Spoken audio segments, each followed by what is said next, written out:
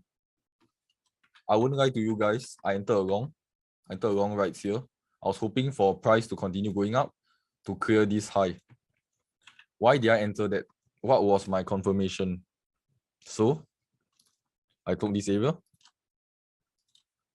which is the low of the pivot. So I'll set it as the sell side liquidity. So I saw that area got cleared and price went up even higher. I expected. This is the buy side liquidity, the high side. I'll turn off this first for now. Okay.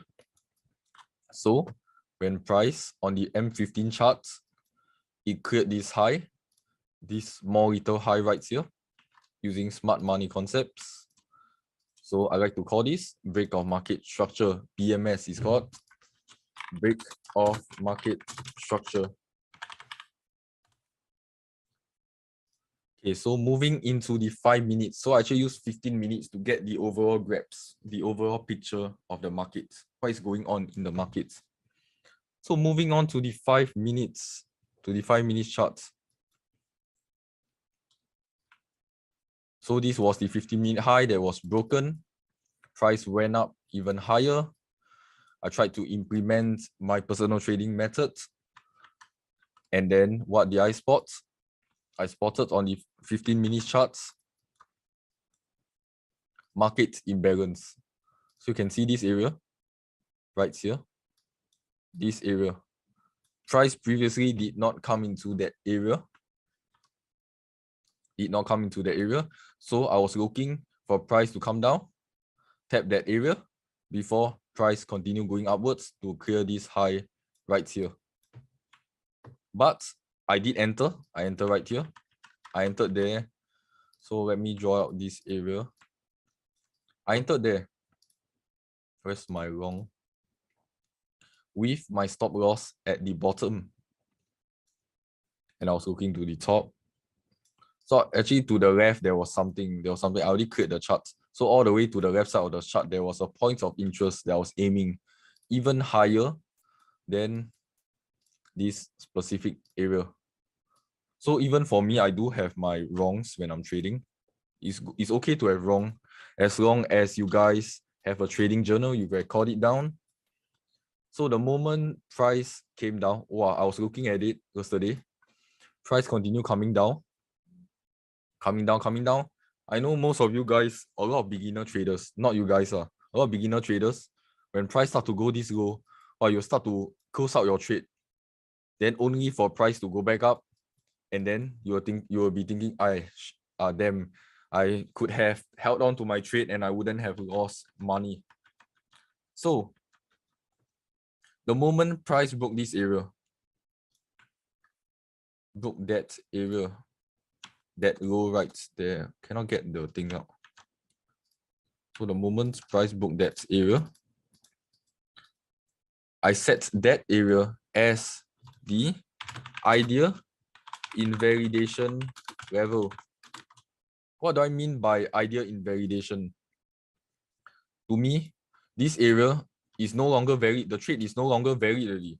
So I believe that if price broke this area, I was expecting price to possibly come back up before it continue going downwards to hit my full stop loss. So this is how I manage my trade. Not only do I have a stop loss right here, a take profits, an entry, I also have ideal invalidation. So you must know when your trade is not going right. You don't just hold your trade and you tell yourself, yes, price is continue going up. You see, it continue going up. And then in the end, it still went down and hit my stop loss. So I have an ideal invalidation level. So once I had two accounts. So one of my accounts, I set it to break even. My live trading account, price went up. I set to break even the moment price hit this idea invalidation level.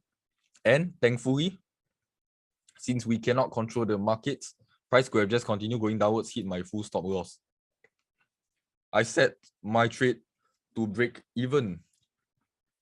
What do I mean by break even? So I was just hoping possibly for price to come back up, and price did, came back up to my entry and closed at break even.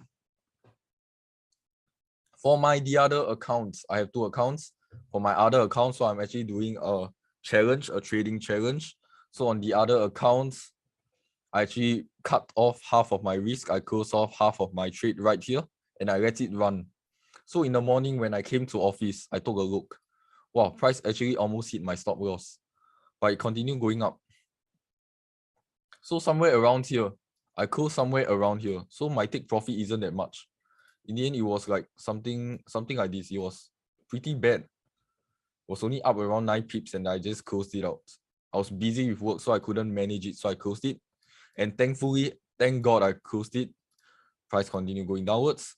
And then it also cleared my stop loss. So this is just an example of how I manage my trade using smart money concepts and idea invalidation level. It's very important to have that. A lot of people actually don't, when they teach online, they don't tell you anything about idea invalidation. They just tell you to let the stop loss do its thing.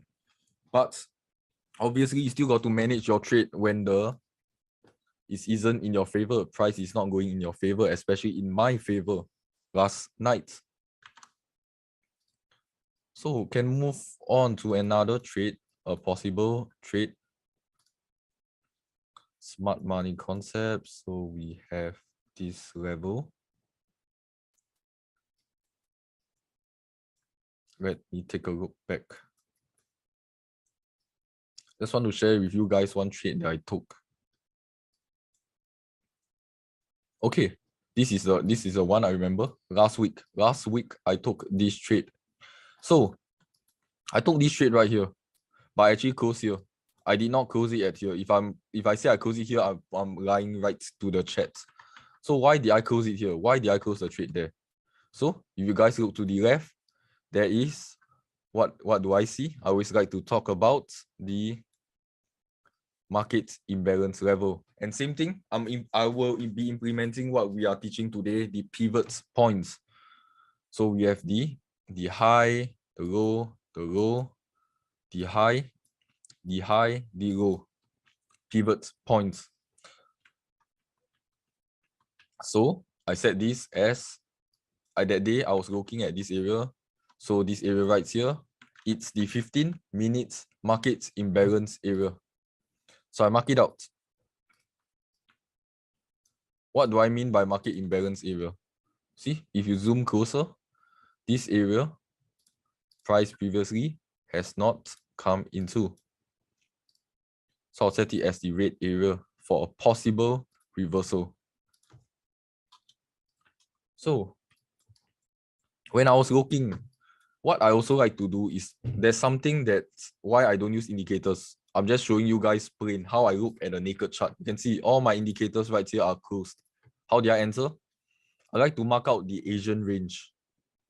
So the Asian range goes from, let me check the timing. Okay, I'm using the New York UTC -4 timing. So I'd like to do is the New York time, the Asian timing, it's from 1900 hours, 19 o'clock. So I like to mark it out until 12 midnight New York time. You can see at the bottom, it's 000 hours. So I like to mark it out very clean. My chart is just like that every single day. So I mark it out black, mark it out as the Asian range. Top, center. So how did I know that price was going to go up? How did I know that? So we go on to the daily before that, to the daily chart. Let me get this out. What day was this? 13 October. So I actually took the previous day high. It was here. And the previous day low. Let me get back into the 15-minute charts. To apologize for that. Okay, so we got it right here. The trade happened on a Thursday, so this was the previous day, Wednesday, high and low on the daily chart. So just put that into perspective. Previous daily high. See, I like to mark it out. It's just like that. I don't use any indicators. Previous daily low. So PDH, previous daily high. PDL, previous daily low. So I just do it like that.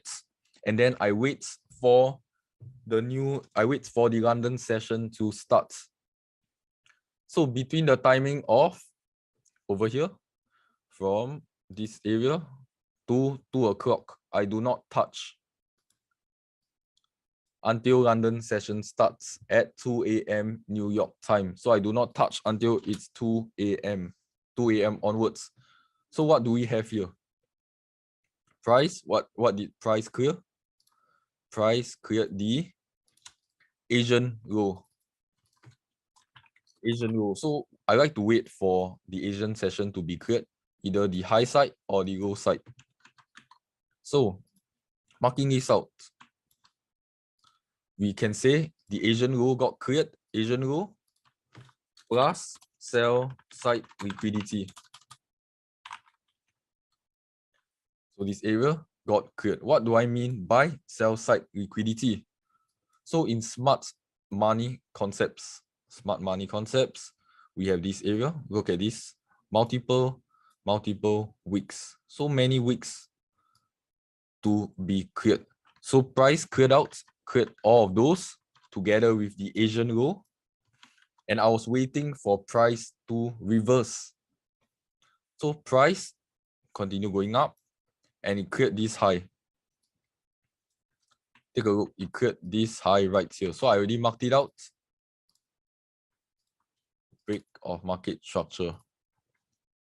Let's move on. So I waited for the 15 minutes to close before I start to look for an entry. So on the 5 minutes charts,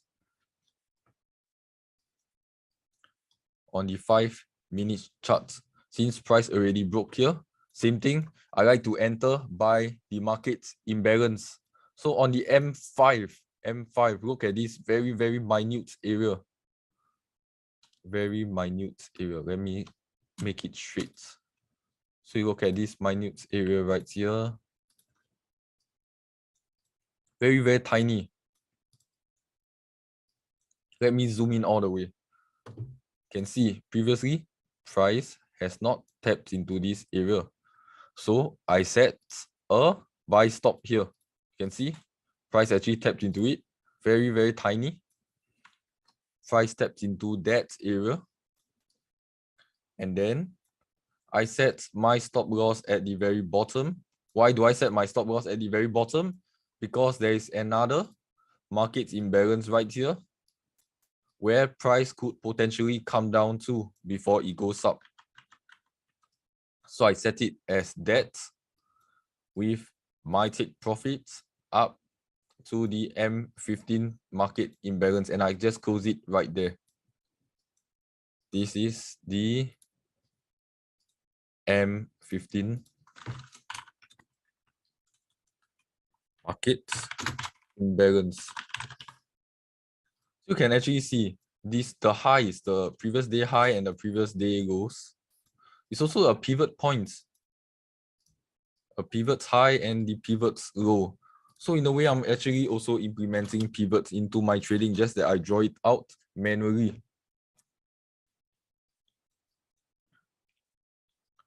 Okay, and then it became a 1 to 2.42 risk to reward trade.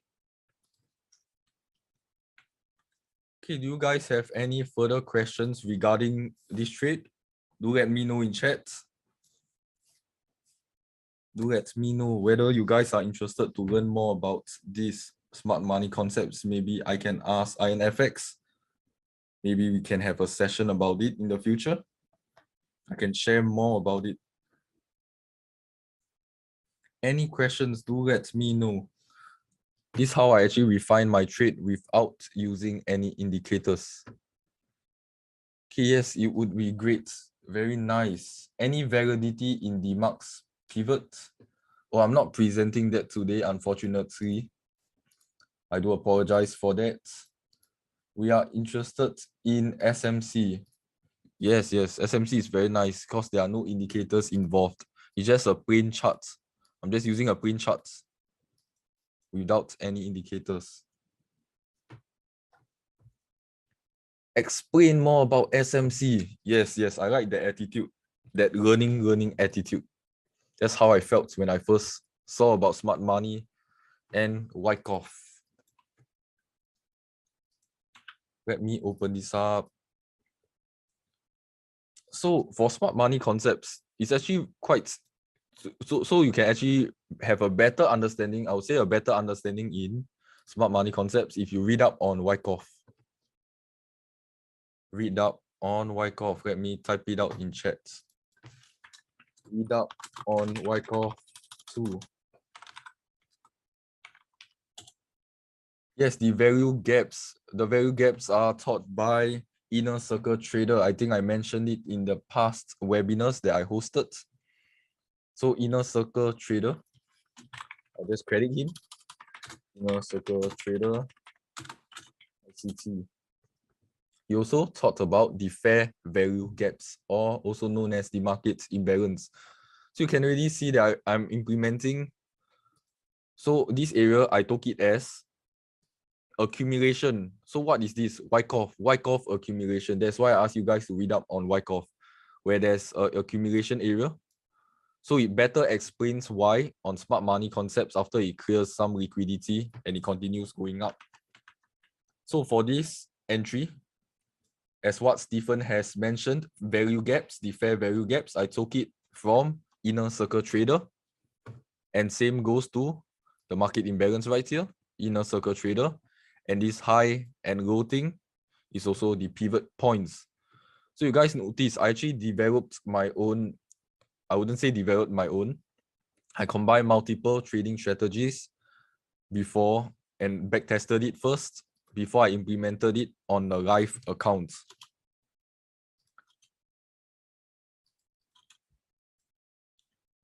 Okay, explain more about SMC. You can actually learn more about SMC on YouTube. I'm sure quite a few YouTubers are actually teaching it for free. They don't charge anything. You can learn it for free online.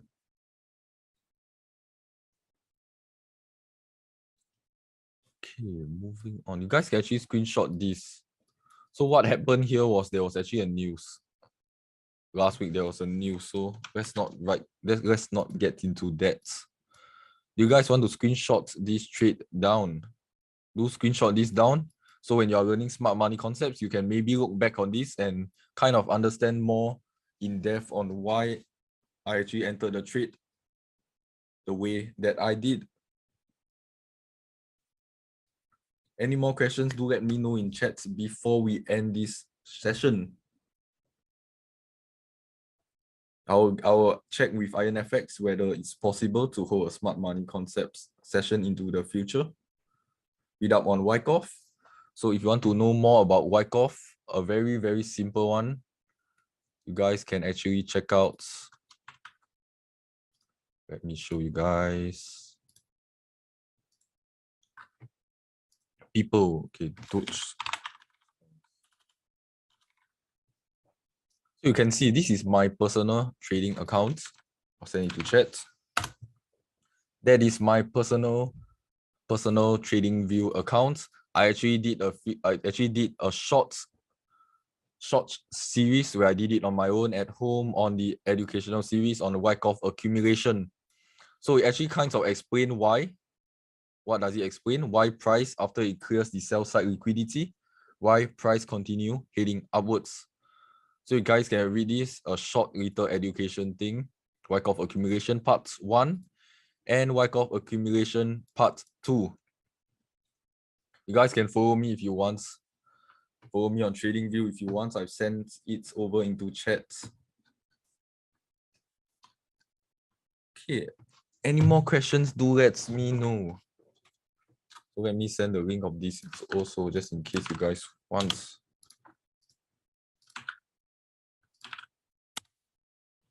Yeah, I'll probably be writing more. So probably on the pivot points and maybe smart money concepts.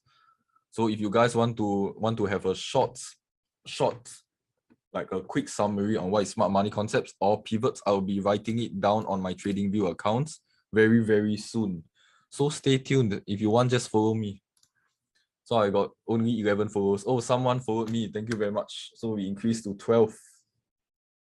Just follow me. I'll be posting more educational series for free. You guys can learn. Hey, thanks. No worries, man. Okay. Any further questions before I end this session? We have a minute left. Any more questions before I end? Okay, thanks. There are no further questions. Hey, thank you very much for following me also and for the support through this. Okay, now we got 13 followers. Very nice. Hey, bye. Hey, thank you very much for joining me today, as usual. My name is Chen Yongjing, and I hope you guys have a good day and take care.